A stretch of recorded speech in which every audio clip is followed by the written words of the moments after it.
Broadcasting Corporation. Reaching and engaging every Filipino on air, online, and on ground. Ito ang bagong DWIZ 882. Nagbabalita ng tama, naglilingkod ng tama. Proud member of ALC Group of Companies. Ang lahat ng opinyon, pagtingin, pananaw o kuro-kuro ng mga bisita at panauhin o mga anchors o host sa programang ito ay sarili at tanging opinyon at pananaw ng mga nabanggit at hindi opinyon o pananaw ng Aliw Broadcasting Corporation, mga producers o mga namamahala ng Aliw Broadcasting o anumang organisasyon na affiliated sa network at kailanman ay hindi iniendorso ng Aliw Broadcasting Corporation ang mga nabanggit na opinyon at pananaw sa programa.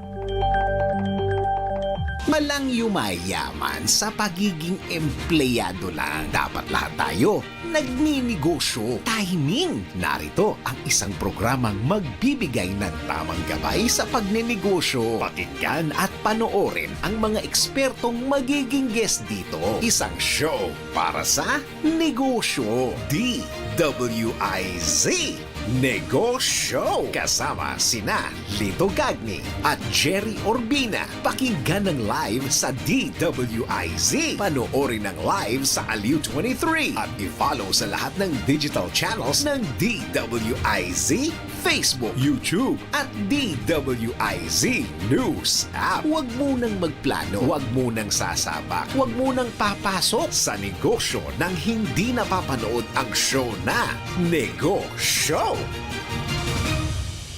We have one of the greatest guests we will have on this show. That's true, Tito, kasi napaka-unique nitong guest natin, Tito. Very special. Baka sa ano, sasabi mo, elitista eh. Hindi naman, grabe, Hindi Tito. naman elitista, pero siya lang nag-iisa, bukod tangi. Yes, that's The right. sole, the only Filipino member ng prestigious National Association of Jewelry Appraisers, yes. Based in New York. New York! Based in New York, that's right. Yeah. yan. Tsaka certified Certified gemologist. Yun, nabubulol tuloy ako. Tito, grabe. Guest po natin today is Miss Willin Villarica. Yan, she's an international jewelry appraiser and gemologist. And she's also the owner of Willin Villarica Jewelry. Good afternoon, Willin. Good afternoon po. Thank you for having me. Thanks for spending your Friday afternoon with us. Yes. It's Friday? Yes. Parang kaka-Monday lang. Correct. That's right. Yeah. Well, Willin, how did you get started with jewelry and gems? Well, I'm a third-generation jeweler. So, third yung generation. grandparents ko po, they were one of the pioneers of jewelry manufacturing in Maykawayan, Bulacan. Uy, shout out sa mga taga Maykawayan. Oh, Okay, Bulacanyo. Yes, that's Bulacaños. Yes. Bulacaños rule. And parang ano kami, nung orientation ko talaga was yung mom ko, she was the one who kind of like gently guided me or introduced me to the business kasi my lola was, the one training my mom. Okay. And then the earliest memory I have of my mom was nakikita ko siya naglalagay ng price tag sa mga alahas na binibenta niya noon. So syempre, you're a kid, like 6 years old. Mommy, what are you doing? Hindi mo ito magagawa, anak. Pang big girls lang ang makakagawa nito. Okay. So sabihin mo naman syempre, no, I'm a big girl. Let me help. Ganyan-ganyan. So, nagkaroon siya ng child labor, di ba? Libre pa. Libre. Child labor. So I would put, yun yung earliest memory that I have with her. My mom recently passed away. So Sorry, yeah. it's really quite remarkable na I started this career because of her, because she gently guided. I don't know if it's called tiger parenting or Asian parenting. Correct, yeah. You veer your kids towards that trajectory. So it started na dire-diretso na. Then when I finished school for college, I did some odd jobs, went to law school, then took my MBA. And then parang I really felt that there's still something missing because my passion is really in jewelry and anything that's involved about jewelry. So I told my mom, I want to go to GIA. That's the Gemological Institute of America. Sila yung nag-standardize nung 4 C's in diamond grading. Ano yung 4 C's? So, color, cut, clarity, and carat. Ayun. Yun, ha? Ayun. Okay. So, doon ako nagsimula. I lived in New York for 6-8 months. Yep. It was a very intensive course. I was looking at stones, colored stones and diamonds for 6 months. 6 months, ha? Yes, that na parang the lecture in the morning, like an hour and a half lecture. Okay. And then a short break. Then all throughout the day, tingin ka lang ng tingin ng stones. Grading diamonds, identifying colored stones. So, when I came back, I set up the jewelry store in Market. Okay. And then the rest is history. Doon na sa gemology side. Yes. And then, normally, when you're doing appraising, kasi may pawn shop din yung family namin, Okay.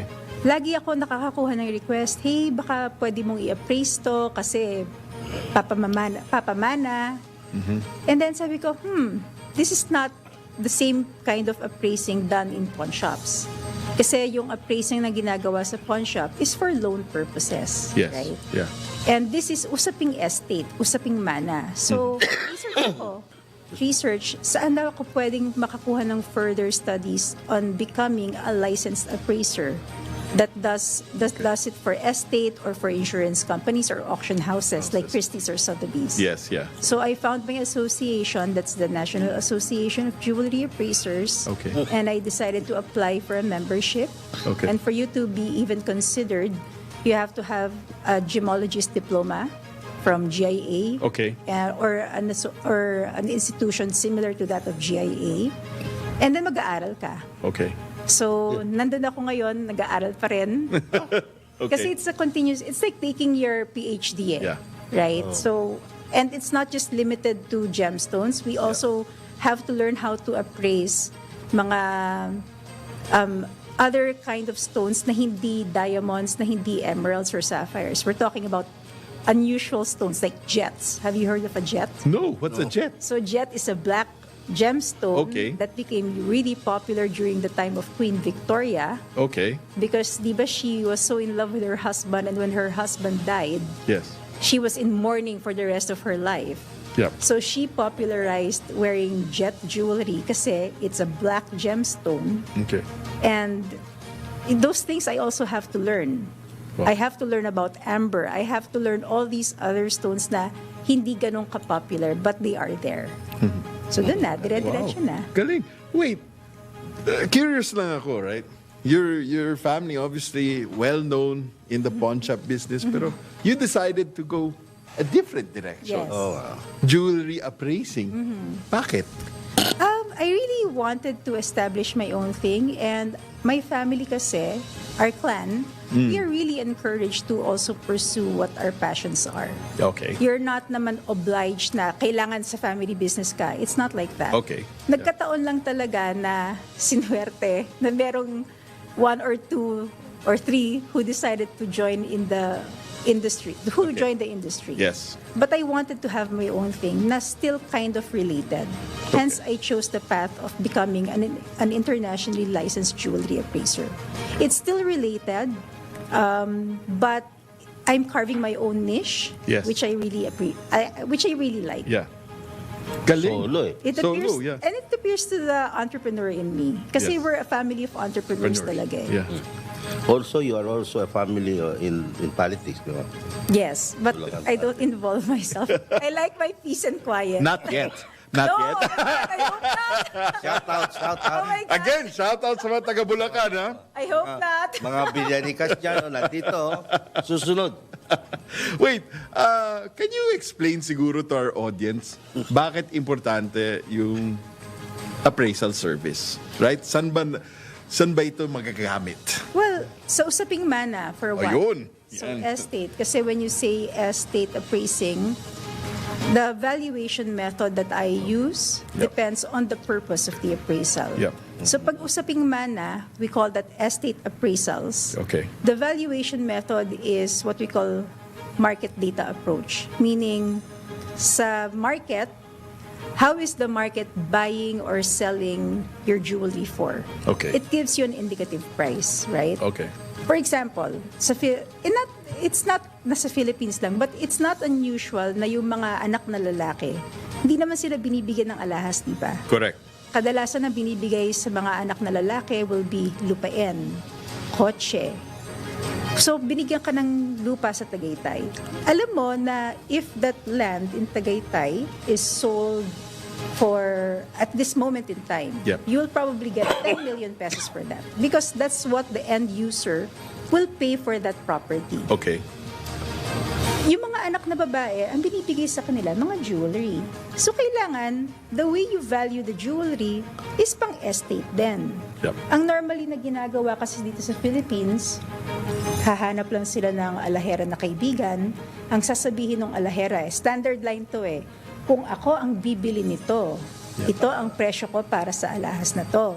Okay. So, syempre, ang alahera na yon, hindi naman niya i-keep for herself or himself yung alahas Ang intention niya is ibebenta niya. Correct. So, reseller price. Yes. So, ano ang tendency ng magulang? Ang tendency ng magulang, bibigyan pa niya ng mas maraming alahas yung anak na babae.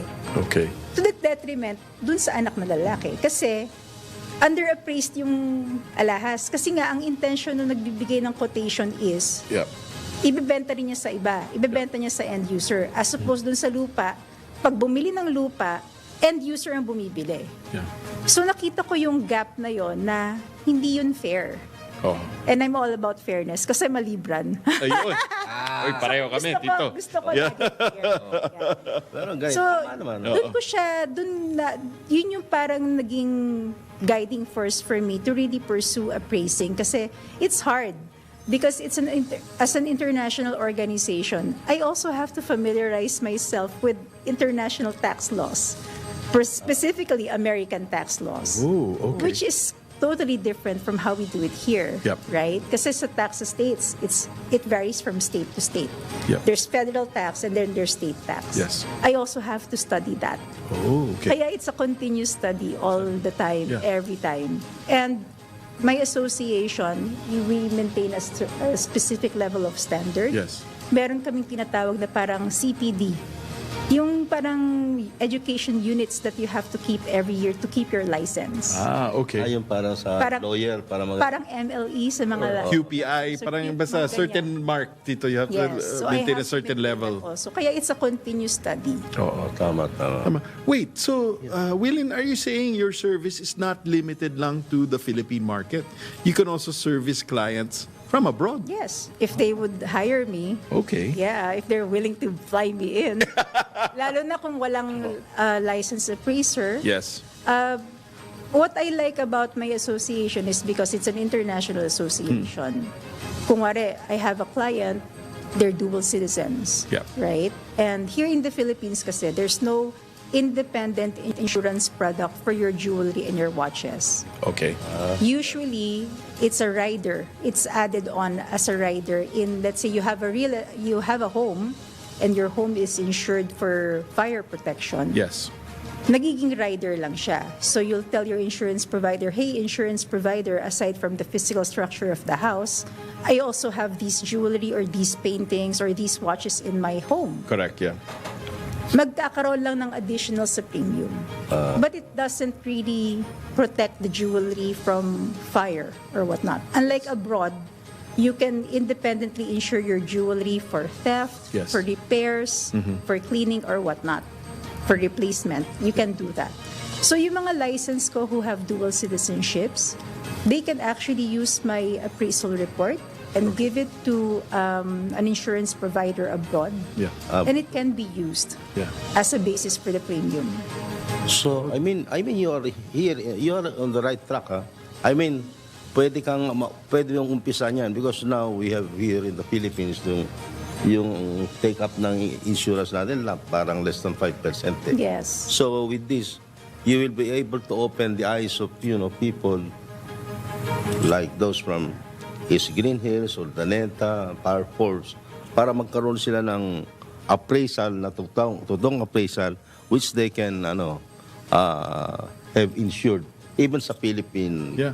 insurance companies. And Well- at least now also, Willin, the insurance companies can turn to someone Oo. that can seriously appraise. Oh, pwede Yes, yan. yes. Pwede. Kasi Right. that's also one of the... I think have that's what's friends- missing eh. Yeah, I have friends who are in insurance, that's Yep. their business, and I ask them, why don't you guys have that as a product? Kasi wala nga rin silang makuhang appraiser, among other things. But they also have to contend with their own costs, yung mga underwriters. You right? can do a shout out in our Yeah, to all the We can collaborate. Ayon! Collaboration with a lot of these insurance companies. Yes. Pero my next question, why don't you launch your own insurance product for jewelry? Oh my God, are you gonna lend me money? Gabe, lend me money. Pautangin mo ako, Gabe. Dahil pera niyan. And it's insurance, I mean, it's its own headache. Yes, So okay. I won't touch it. But I Okay. can be a provider. Provider, I can okay. be a collaborator. Yeah, but think about it. I think since it's pwede- your line, I think you're on mean, the you're right very track. specialized, so might as well Oh, you're on the right offer track. that product because you're on the right track. Like Tito was just saying, you're really on the right track. Yeah. Sige. Good you came Fingers over crossed. here. Fingers crossed. Yeah. Oh, at least we were able to, business entrepreneur here. Loaded pa. Tito. Wait, can you siguro tell us about the most fascinating piece of Yeah. jewelry or gem that you've appraised? Appraised. Yeah. So I recently appraised this beautiful emerald suite. Emerald. Emerald siya. And it was so fascinating. I cannot tell you Of who course. the client is, of course, because of the privacy. But Yep. the jewelry is like early 1900s. Wow. It's really antique. It's an Okay. antique jewelry. Yes. And it took me 15 hours to appraise that. 15 hours! 15. Kasi Bakit? Ang daming... the stones were different sizes, different Okay. colors. Yeah. And if you're an appraiser, you Yeah. really have to specify kung ano yung color grade. Mm-hmm. Iba-iba rin yung cut ng mga diamonds. Iba-iba rin yung sizes. So, iisa-isahin mo talaga yon. So, pag ganong klaseng jewelry kasi, I call these the estate pieces or statement pieces. Yes. I don't charge on retail. Okay. I charge by the hour. By the hour. By the hour. So, iba yung retail charging. Okay. Pag retail, kasi ito yung mga simpleng jewelry lang. Yes. Yung tipong 30 minutes lang, kaya ko na siyang ma-inspect, madali lang. Yep. And then I do retail pricing for that. But pag mga ganyang statement pieces, talagang by the hour because it's impossible that you're able to physically inspect it in one sitting. Okay. Ganun Has siya. there been a time when one family brought all their, It's happened quite a lot. I just can't share who Yes, they yes. are. Normally, I go to them. Oh, yes. So I bring everything. I bring all my equipment, my tools. I bring my lab, essentially, to the houses. But may charge, syempre, for logistics. Can you explain to us what's part of your lab? Kasi very curious lang ako. Like, what would type of equipment or tools? So I have a machine that distinguishes lab-grown diamonds from earth-mined diamonds. Okay. It's called the GIA ID 100. Okay. But I just have the small version of that. Okay. So I bring that with me. I bring my microscope, Yep. which is kind of big. It's really big, really, really heavy. I have my gem identification tools as well. Okay. Essentially the same stuff that I used in GIA New York. Okay. So kasi we get to keep our tools Yes. when we leave New York. But I always invest so mga electronic scale, Yes. Okay. handheld spectroscopes, microscopes. Wow. All these Chelsea filters, Yeah. all these like parang what the heck is that? But then it's very important when it comes to gem identification. Parang you really enjoy what you're doing. Huh? I really love it. It's your passion talaga. And the thing is, You found it. Yes, Yeah. and with any business, if you love what you do, it doesn't really feel like work, Yan, ha? right? Manonood na nakikinig. If you love what you do, it does Hindi ka not feel like nagtatrabaho. work. It Yan. doesn't. You're having fun, Fun, and yeah. you don't mind learning, continuously learning and investing on learning more and investing on your tools to hone your craft. Hindi katulad ng iba na parang napilitan lang sa isang negosyo na parang it becomes a chore. It becomes a burden. Totoo. And so siguro for and that's why I appreciate my family a lot because we're a family of entrepreneurs and we were really encouraged to follow our passion, to find our passion. Hindi yung obligated ka to stay with the family. It's not like that with us. Wow, that's good. Yeah. Very supportive. Yeah. Very supportive. Yeah. Can you talk naman about some common misconceptions when it comes to yung jewelry appraisal nga? Na madali lang daw. It's not. It's not. Okay, yeah. It's really not because and there's also a certain kind of pressure associated with it because you're putting a valuation and you're making identification on gemstones. Okay. Right? And if you make a mistake, the value is also affected. So there's that pressure there. Okay. And You need to get it right. You really need to get it right. There's no room for mistake. And the way the technology is advancing, Yep. you also have to equip yourself para protected yung craft mo. So, like a couple of years ago, because lab-grown diamonds, for example, it was invented by General Electric. Did you know that? GE. Yes. Yeah, okay. And initially, the purpose of GE then was for industrial use. Correct. Drill bits, Yes. mga lasers, good. maybe conductors. Yep.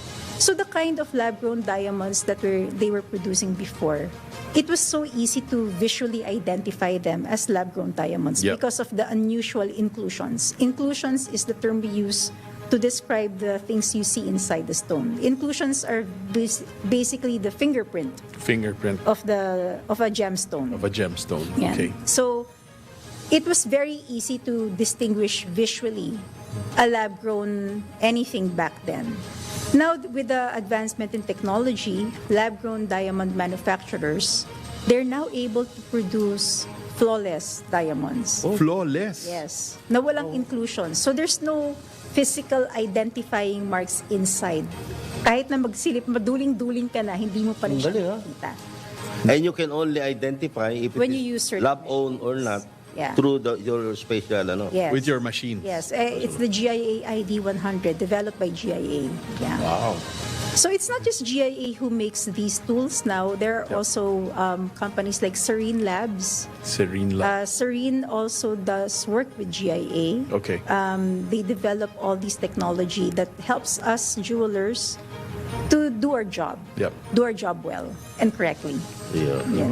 When you launch your career in market, what was the most yung something that you still remember? Ano yung pinakamagandang aspeto na dumating doon sa yung at ano yun? There's a certain level of satisfaction na in a way nasa-save ko yung client ko from a potential mistake. Right? Kasi nangyayari na yun sa akin na bago nila binibili yung jewelry nila or bato na whatever, pinapacheck muna nila sa akin. And it's quite satisfying na na-save ko siya a couple of thousand pesos kasi sinabihan ko, ay, hindi yan legit. Fake yan.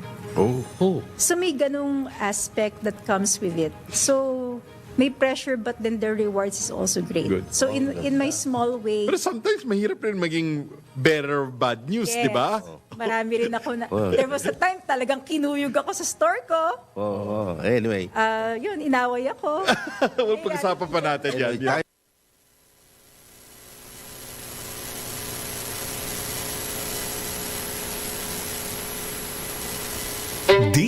DWIZ Negoshow. Fujidenzo Home and Commercial Appliances. Upgrade your usual appliances to Fujidenzo HD Inverter Appliances. Upgrade your home. Upgrade your business with Fujidenzo. Quality above all.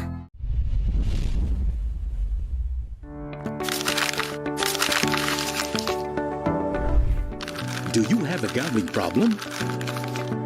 To know more about Paccor's responsible gaming program, including its player exclusion program, visit www.pacor.ph/regulatory/responsible.ph. A message of concern from the Philippine Amusement and Gaming Corporation. Picture a place adorned with lush greenery, gently swaying trees, a haven where time seems to stand still.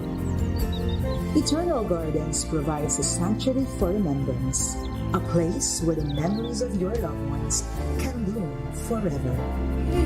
Eternal gardens, a glimpse of heaven on a patch of earth.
Latest, pinakabago at tama. DWIZ News Catch Up.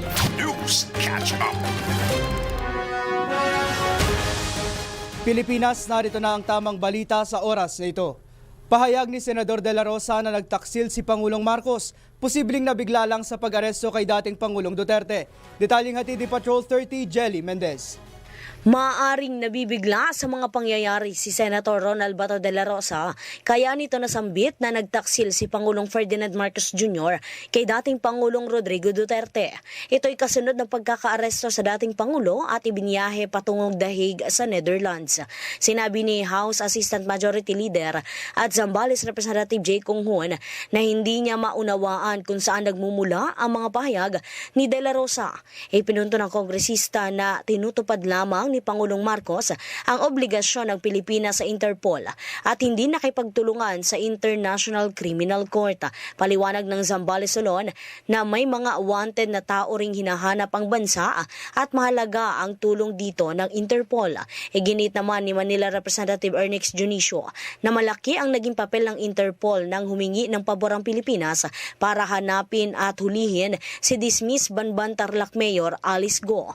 Tiwala ang Kamara na pinapahalagahan lamang ng kasalukuyang administrasyon ang standing relationship ng bansa sa Interpol. Naniniwala si Congressman Junicio na naghahanap lamang na masisisi si Senator De La Rosa sa nangyari kay dating Pangulong Duterte. Anila nakasalalay sa legal strategies ng mga abogado ni Duterte kung gaano katagal nitong haharapin ang isinampang kaso at kung makakauwi pa ito ng Pilipinas. Ito si Patrol 30. Jelly Mendez nag-uulat para sa impilang may todong lakas sa DWIZ. Nagbabalita ng tama, naglilingkod ng tama. DWIZ News Catch Up. News Catch Up. Samantala, desisyon ng NPS-DOJ kaugnay sa reklamo laban kay VP Sara, hinihintay pa ng NBI. Ihatid ang detalye ni Patrol 24 June Samson. Patuloy na nakantabay o naghihintay pa rin ang National Bureau of Investigation sa magiging desisyon ng National Prosecution Service sa ilalim ng Department of Justice kaugnay sa inihain nilang reklamo laban kay Vice President Sara Duterte. Kaugnay ito sa pagbabanta umano ng pangalawang Pangulo kina Pangulong Bongbong Marcos, First Lady Lisa Araneta Marcos at House Speaker Ferdinand Martin Romualdez. Ipinaliwanag ni NBI Director Jaime Santiago Jr. Jr. na nasa kamay na kasi ng DOJ prosecutors kung idadaan muna sa preliminary investigation ang inihain nilang reklamo bago ihain sa mababang hukuman. Maaari din naman anyang i-dismiss agad ng DOJ ang reklamo kung makikita nilang kulang ang mga batayan o pinagbasehan ng reklamo. Nanindigan naman si Santiago na tungkulin nila ang pag-iimbestiga sa anumang banta sa matataas na lider ng bansa at pagsasampa ng reklamo kapag na may nakita silang sapat na basehan. Patrol 24, June Samson, para sa impilang may todong lakas, DWIZ, nagbabalita ng tama, naglilingkod ng tama. DWIZ News Catch Up. News Catch Up. At yan ang mga tamang balita sa oras na ito. Mag-follow at subscribe sa lahat ng DWIZ News digital channels. Facebook, Instagram, YouTube, TikTok, X, DWIZ News app at DWIZ News website. Ako po si John Reese Calata, nagbabalita ng tama, naglilingkod ng tama. Oras-oras nagbabalita ng tama, naglilingkod ng tama. DWIZ News Catch Up. News Catch Up.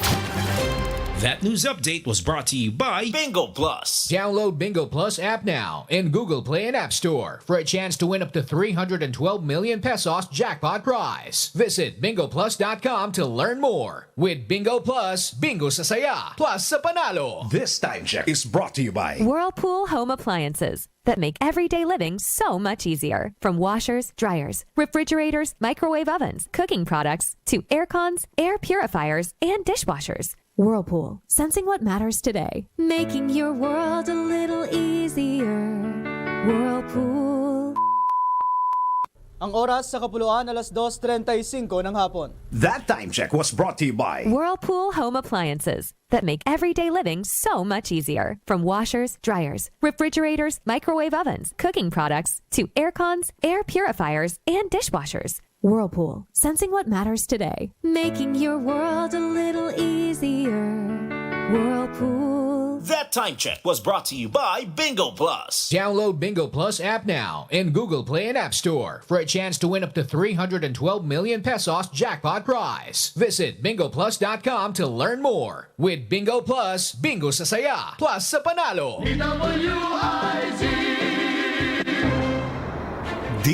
DWIZ Negoshow. Kasama sina Lito Gagni at Gerry Urbina. Negoshow.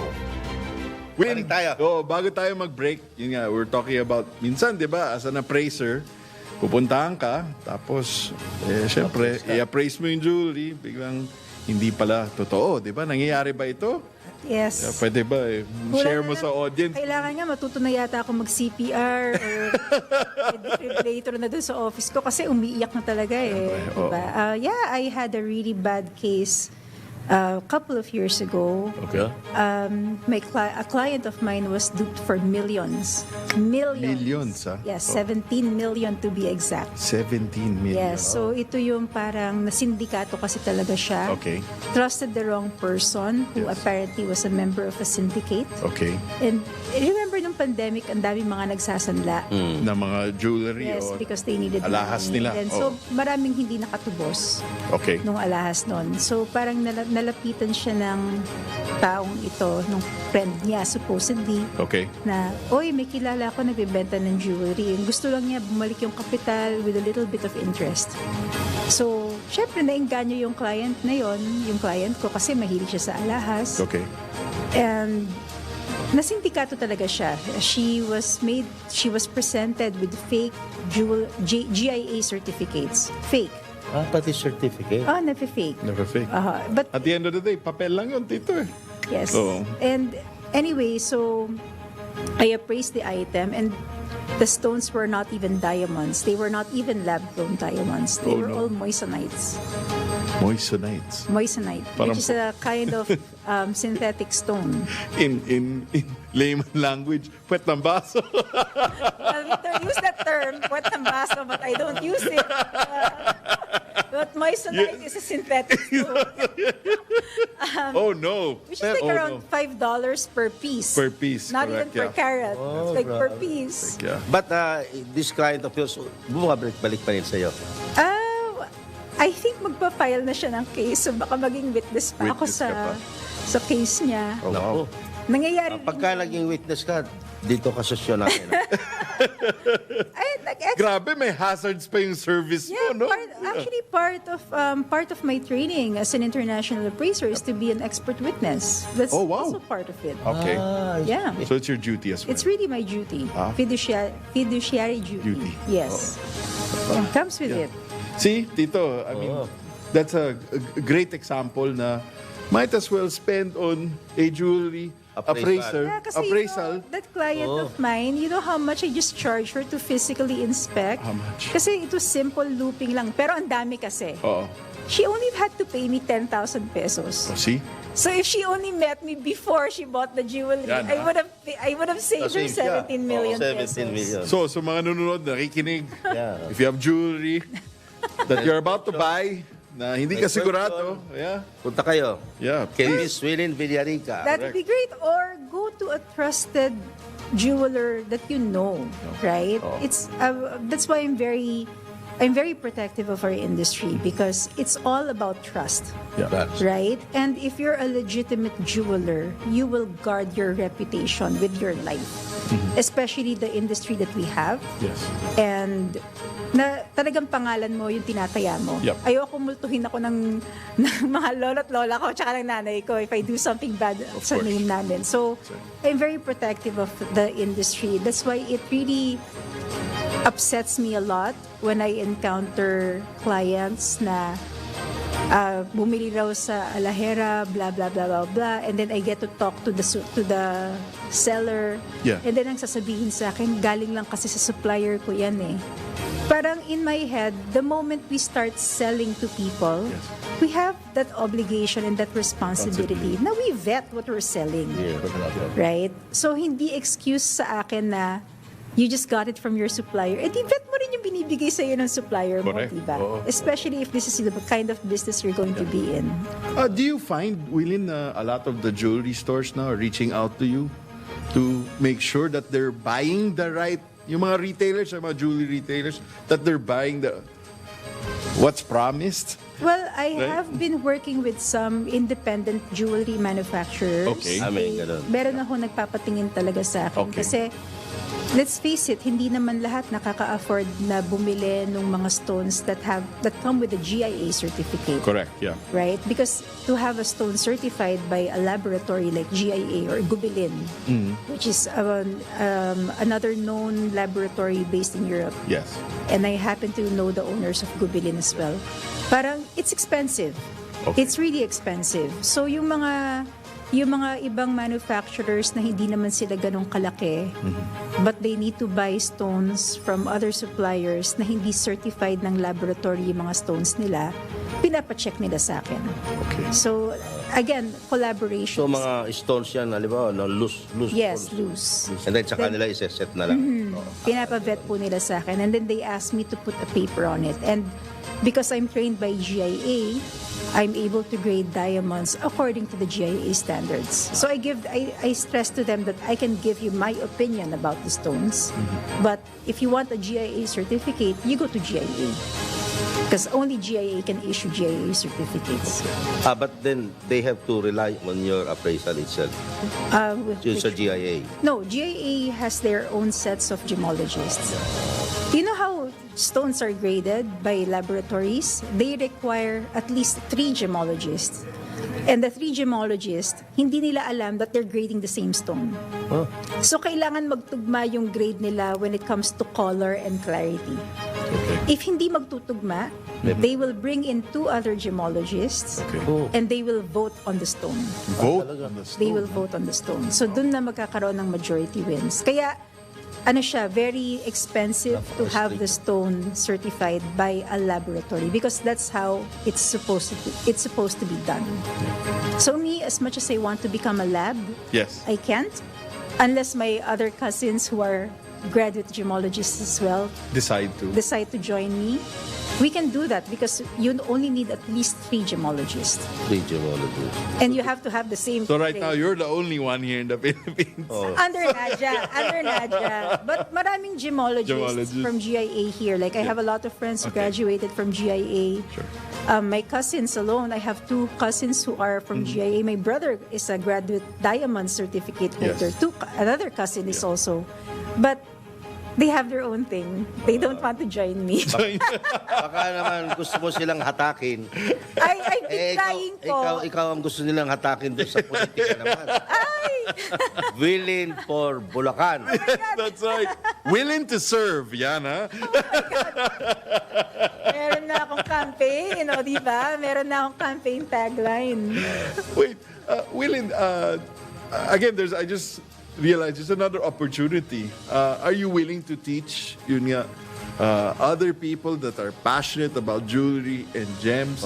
Yun nga, how to appraise? I would love to, but if they're going to, of course, I would still encourage them to go to the same school I went to. Okay, yeah. Wala kasing gemology school here talaga na international. Yeah, yun nga. That's what I'm meaning But it's hard. It's hard to do that because I have to have my own set of materials. I have to have my own set of stones. Yes, yeah. I have to contend with TESDA or DEX or whichever agency I can go to be certified. Yes. And it's not that easy to train. Okay. Siguro if I'm able to do it one-on-one, I wouldn't even know also how much to charge. But if I base it on my tuition fee, then I'll be charging a lot. I'm probably a very rich person right now. Sabi mo na lang, pagka nanood kayo Negoshow, libre.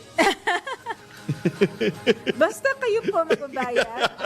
Tito, are you going to pay for my success to be a teacher? Discount code lang. Discount Negoshow, di ba? Yeah. No, but that's something that I wish I can present to TESDA. I don't know, maybe a technical school. Pwede. There's opportunities. Yeah, I just don't know whom to go to eh. To TESDA. Shout out to TESDA. Shout out to TESDA.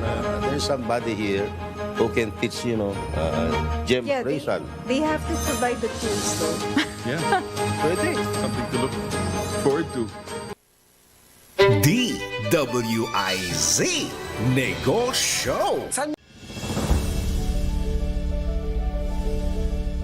Hindi lang to basta product eh.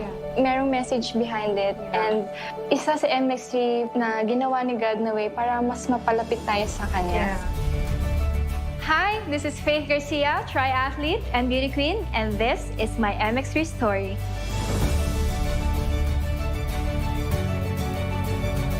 Faith, so good to see you again. Let's begin the conversation. Can you share with us how MX3 impacted your life? Ako kasi ate, parang pag may mga endorsements ako, gusto ko talaga yung full trust ko doon sa brand. So MX3 talaga, since 2017 until now, naniniwala ako dito sa product na to. At balita ko, favorite mo ang mangosteen. Any fruit ate, favorite ko. Pero isa yung mangosteen talaga sa pinaka gusto kong kainin palagi. Important sa akin talaga na alagaan ko yung sarili ko kasi hindi mo na maiiwasan mapagod kasi busy talaga ang schedules. So natutulungan talaga ako ng MSC na mabawasan yung stress physically and dahil sa antioxidants na meron siya, malaking tulong siya sa akin. So kaya ko na-achieve yung mga na-achieve ko like sa sports in general dahil sa MSC. Iba yung feeling ko pag nakakapag-take ako ng MSC at hindi. Dahil sa MX3, alaga ka! Pagsapit ng alas 12 bago ka mag-lunch o kaya nagla-lunch ka, dagdagan pa ang mga alam mo para hindi ka naman huli sa balita. Live sa DWIZ Manila at sa lahat ng DWIZ News FM sa buong Pilipinas, Luzon, Visayas at Mindanao. At mapapanood ng live sa Aliw 23 Free TV at sa lahat ng digital channel ng DWIZ. Ang Balitang Bayan. Mga balitang nangyari lang at kasalukuyang nangyayari. Balitang Bayan. Kasama ang opisyal na tagagising ng bayan, si Drew Andrew Nasino. Di ka aantukin kapag nalaman mo na ang latest sa Balitang Bayan. Sa patuloy na pagbabalita ng tama at paglilingkod ng tama. Balitang Bayan. Araw-araw, 12 noon.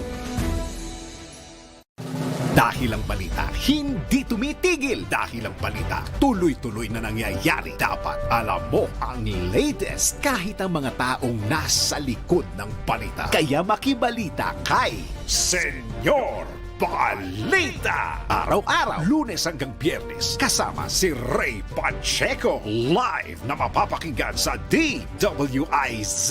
Panoorin ang live sa Aliw 23 at naka-live din sa DWIZ Facebook, YouTube at DWIZ News website. Kaya mga senyorito at mga senyorita, mga senyor, mga senyora, makibalita na kay Senyor Balita. Monday to Friday, alas 3 ng hapon. Bahagi pa rin ng DWIZ News Hapon Highlights. Nagbabalita ng tama, naglilingkod ng tama. Ang pagmamano sa mga Pilipino ngayon, lalo na sa mga kabataan ngayon. Meron siguro, pero yung iba, inuutusan pa. Huwag sanang mawala ang tradisyong ito na nagpapakita ng paggalang sa nakatatanda. Atin ito, Pinoy ito. Kapag nakakita ng kabataan, paalalahanan at tanungin, nagmano ka na ba? Isang paalaala para walang makalimot. Hatid ng ALC Group of Companies, Aliw Broadcasting Corporation, Station DWIZ News Nationwide, DWIZ News FM Regional Group, Home Radio 97.9, Aliw Channel 23, Philippines Graphics, Cook, Plan Bank, Business Mirror, Filipino Mirror, Brown Madonna Press Inc., City State Savings Bank, AAA Southeast Equities Inc., Filipinas Pawn Shop, at ng Dari Batulao.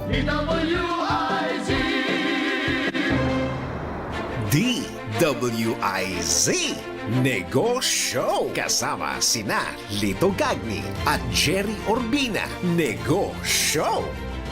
We're back. Again, napaka-saya ng usapan natin. Napakabilis ng oras dito. Well, Miss Willin, can you explain to us siguro yung kliyente? How do they approach you? Well, they have to. How do they get in touch with you, diba? First? Oh, so we have a website. Okay. The www.willinvillaricajewelry.com. Okay. I also have my Facebook page and my Instagram pages. Okay. So that's Willin Villarica_jewelry. How original, right? Talaga self-promotion. Putting my name out there. So they can send us a DM. They can email us. And they schedule an appointment. And then they schedule an appointment. And they have to go into your store, and Yes. that's where you conduct But the appraisal. you usually have walk-in clients. When I'm in the store, then yes. Yep. They can take their chances when I'm there. You're there. But syempre, I prioritize the guests or the clients who schedule an Mag-message, appointment. Yeah. Ito kasi schedule na to si Tito. Ito kasi business na to, hindi talaga siya pwede na hindi ko nakikita talaga yung item. Yeah. There's no way that I can do my job if there's no physical inspection. Yeah. What are the surprising realities that you've come across? Yung doing jewelry appraisal, about the jewelry market. Yan. Marami pa rin talagang naniniwala about the concept of malas. Oh, malas eh. Curse. Yung mga ganun.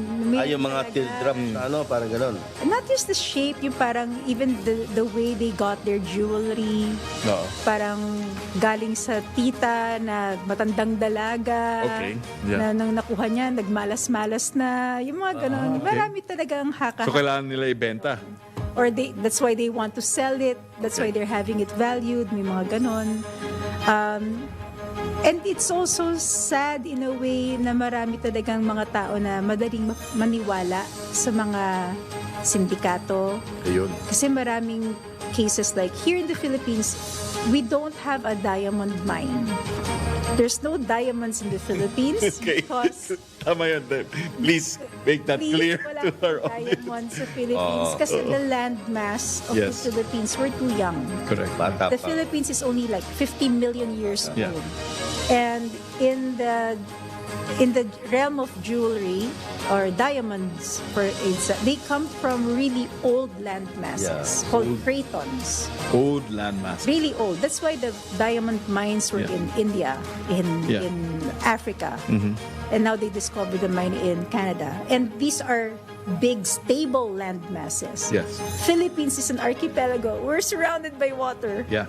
So we're very rich in minerals. Yes. But we're not fortunate when it comes to the gemstone department. Yeah. Are you Marami ako nakukuha ganong clients. na yun nga Sinasabi na kasi galing sa Pilipinas. Yeah, ganun, no, sinasabing carbonado diamonds. Yes. Yan, kasi black. But it turns out to be a basalt rock. Yun. So I also encounter yung mga tao na magpapa-identify sa akin ng mga kung ano-anong bato. And sinasabi ko, hindi po ako geologist. Gemologist po ako. So, kasi bato na eh. As in, literal bato na ho, Tito. So, hindi ko na ho yun ma-identify. Diba? So, kaya yun yung mga, hindi pa rin nila nakukuha yung concept na there is gemology and then there's geology. So I have to be the one to educate them sometimes on those things. And again, stress ko lang po, walang diamond sa Philippines. So wag po tayo magpapascam. Wala po tayo magpapascam. So kung meron man ako kung public service announcement, yun na. wala pong diamond mines sa So Philippines. matindi talaga, ang daming nagpupunta. Opo. Marami po talaga. So, mag-ingat po tayo. Ingat, yes. That's right. Willin, when you started your business, ano yung biggest challenge na naharap mo? Marketing was my Marketing. biggest challenge kasi snob eh. Sanay ako na kami yung nilalapitan ng customer. Okay, yeah. Right? Kami yung nilalapitan because sila yung may need sa amin. Yes. This time, when I ventured into appraising, ako na yung kailangan maghanap ng client. Okay. I had to learn how to put myself out there. Yep. It may not look it, but I'm a really shy person. I'm very introverted. Halata, yun. I don't like socializing so much. I like my privacy very much. Yep. So I had to hire a social media person to help me with my pages. Okay. And they were telling me, encouraging me, please show your face in the camera, kasi it adds to the credibility. Sabi ko, I'm really, really shy. Ang hirap. So putting myself out there, that was a challenge. This time, ako na yung lumalapit. Ako na yung kailangan mag-promote ng sarili ko. So that was a challenge. Shout out yung mga bilyari ka dyan, ha? Narito na yung shy. Na willing to serve. Willing. Oh my God! Pressure ako. No, pero wait, Tito, we're again approaching the tail end of our show. And of course, Willin, this is your moment of truth. You can give your nuggets of wisdom in your journey here sa appraisal. Of course, you said sinabi mo na walang diamond mine sa Pilipinas. Yes. Ano pa ba iba? And then siguro, I don't know, Marami rin you may do your pitch. Yeah, for marami your rin ho ako campaign. na-encounter yung mga rubies. Yes. They, like the long cylindrical thing. Okay. That's not the crystal formation of a sapphire. Those are grown in a laboratory. Okay. So if you want to make sure that what you're buying is safe, please visit our social media pages. You can send us a nakalagay doon. message. Yeah. And they can set an appointment. Yeah. But don't buy those fake things. Minsan Google Lens helps. Google Lens. Huh? Google Lens helps. It will save you the trip. But Yeah. just be careful when you're trading in jewelry. And also, I would also like to appeal to other jewelers as well. Sure. Please naman din, if you're selling jewelry, let's protect our industry as well. Right? So, kung vet naman din what you're selling. Correct. Kasi that's really painful for me. Again, my grandparents were pioneers of manufacturing in May Kawayan, Bulacan for jewelry. And it really hurts me when something bad happens or if I know of a client na naloko siya ng alahero or alahera. It hurts me. Physically hurts me. Again, you're open to collaborating Yes. with jewelry Yes. retailers, jewelry stores? Collaboration is key. Okay, That's the wave of the future, guys. Yeah. Collaboration. Yeah. Oh, yeah. Yeah. And of course, we ask all our guests parting words of inspiration. Of course, our show Negoshow, it's all Parting about words, oh. inspiring Filipinos and Filipinas to embark on their own personal entrepreneurial How journey. you turn up from being shy to, Being willing to serve.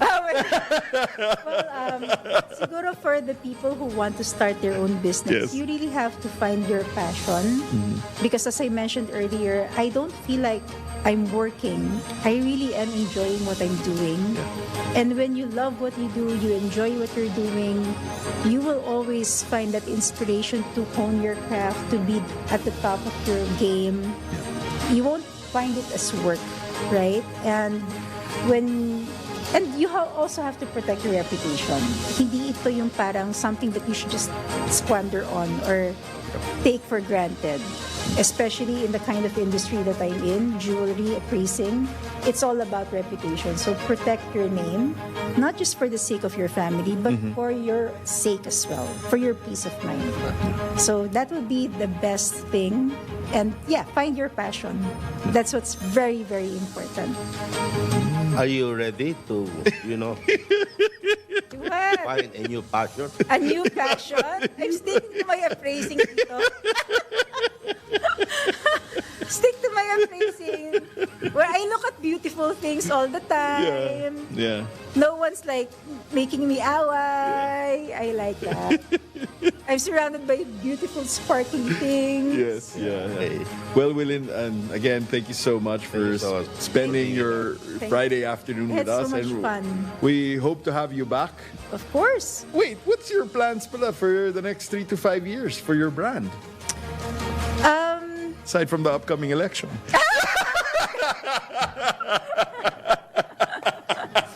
Well, kasi I'm also getting heavily into watches now. Okay. Wow. So yeah, more Daming aficionado dyan more talaga. studies coming my way. Okay. So again, it's a continuous Pinag-aaralan mo yun. Yeah, Yep. pinag-aaralan ko siya.